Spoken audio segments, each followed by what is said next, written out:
Let's talk now to the international security expert, Olivier Guita, who's with me in our studio here in London. Olivier, thank you for coming in. My pleasure. An absolutely gruesome attack, as Mark was saying there. It comes off the back of a horrific attack in Nice, where we had this individual drive a 19-ton lorry down a Bastille Day parade.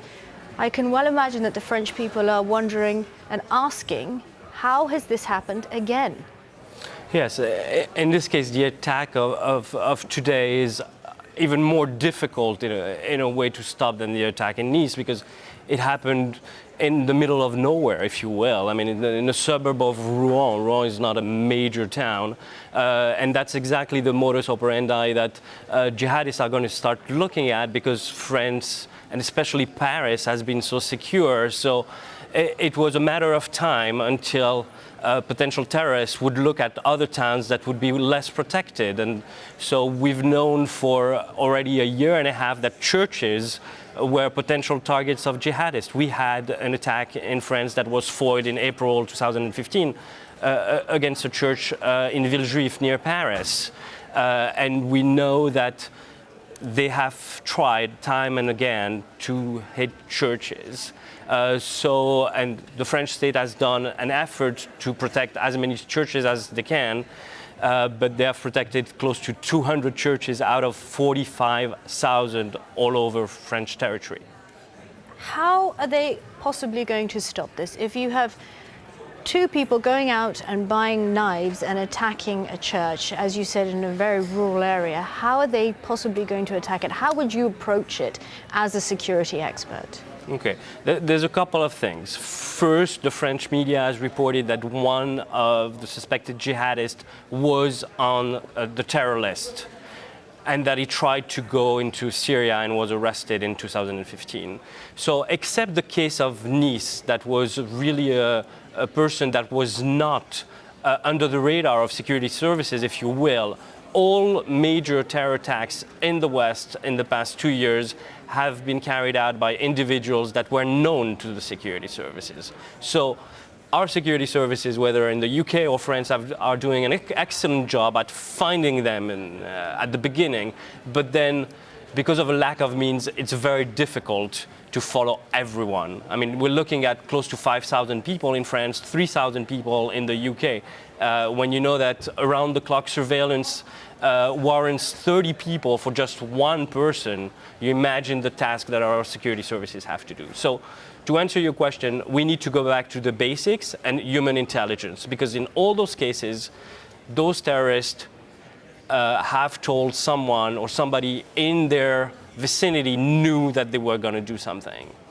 And France used to have one of the best human intelligence services until 2008, when Sarkozy decided to merge and get rid of one of those units that was really penetrating those cells.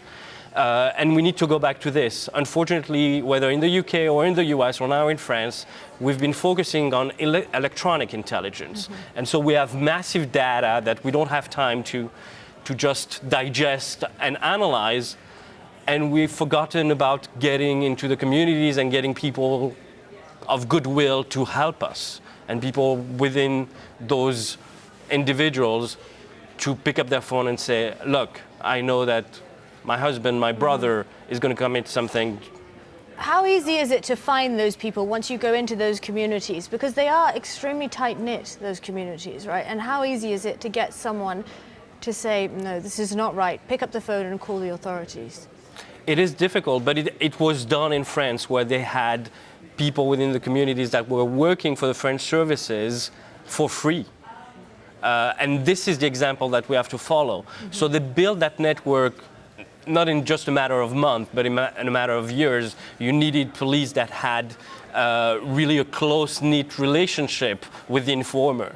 And unfortunately, because in France they scrapped this department, now if they want to go back to the drawing board, I think it's going to take them 5 to 10 years to really go back and build trust again and get people to help them.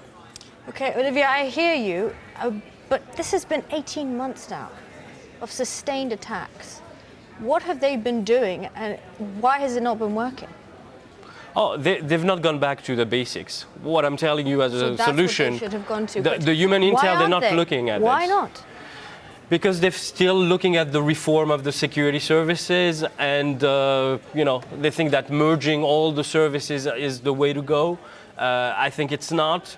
I think that after Charlie Hebdo in January, to be honest, they didn't take that seriously all the way until November. The reason why is that they thought the targets were usual targets for jihadists, so journalists that would attack their faith and Jews. Those are the usual targets. When it happened in November, that's when it kicked in and they really started realizing they were at war, and that's when they put the state of emergency that they should have put back in January 2015. So we're 9 months into this, and at the same time you look at the modus operandi of the jihadists. They know that Paris is tough, it's tight, the euro was very tight, and they attacked Nice on Bastille Day. Now, churches in Paris some of them are protected, so they now go to rural areas. So do you think now we're going to see every single church in Paris? I mean, it seems implausible. 45,000, did you say? Right. So what are we going to see from here in the next couple of days, do you think?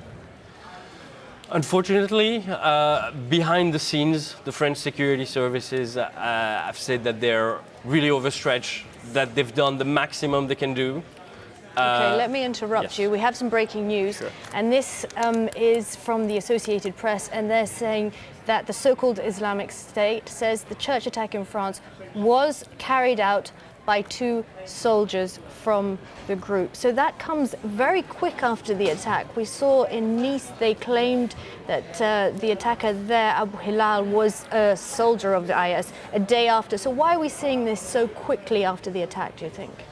Because the difference is, as I mentioned earlier, the Nice perpetrator was not known to the security services, had not tried to go to Syria. Now we know that allegedly one of the jihadists of today tried to go to Syria in 2015, pledged allegiance to Islamic State, so that's why it's much quicker for them to claim responsibility, because that's quote-unquote one of their soldiers. Then I would say if these 2 individuals were, as they're saying here, soldiers from the group, and they were trying to get to Syria, they must have been communicating with someone. You don't just fly into Syria. So if you're saying that, yes, the French are not doing their human intelligence gathering and they're relying on their electronic intelligence gathering, how did they slip through the net, as it were, again? Right. One, in a way, didn't slip through the net because one of them was jailed in 2015 when he tried to go to Syria, and then he had a electronic bracelet placed on him. So if you look at it, that's what is really, really frustrating, is that they're doing an excellent job and getting this, but it's so much at the same time, and they are, as I said, so overstretched that we have to decide as a society in the next 5 years what we want to do. Do we want to be secure and we want to pay possibly the price, which means a huge budget, which means hiring thousands of new policemen, whether in France or in the UK or in Germany, and have some of our privacy rights curtailed a little bit? Or this kind of thing is going to be recurrent, because as I've been telling for the past 2 years, really what we're looking at is potentially low sophisticated attacks like this on a weekly basis. Okay, Olivier Guita, thank you so much for sharing your welcome. expertise with us.